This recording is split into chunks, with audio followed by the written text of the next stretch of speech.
যে মেয়েটা এত সাজতে ভালোবাসতো, কথা বলতে ভালোবাসতো, সেই মেয়েটা সময়কে সাথে নিয়ে সমাজকে ঘিরে আজ একটা দীর্ঘশ্বাস ফেলে।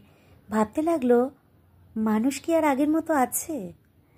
50 ছুঁয়ে ফেলা মেয়েটা ভাবলো, কাল যারা আপন ছিল আজও কি তারা আপন, নাকি তাদের পরিবর্তন হয়েছে?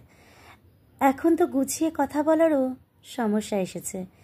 ভাবনাগুলো এলোমেলো, এমনকি শাড়ির কুচিটাও ঠিকমতো গুছতে পারে না।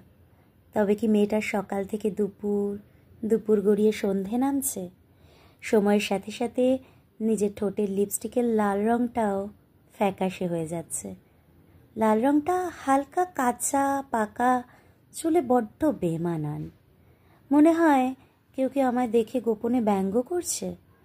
স্লিপলেস ব্লাউজটায় হাতের চামড়া ঝুলে পড়াটা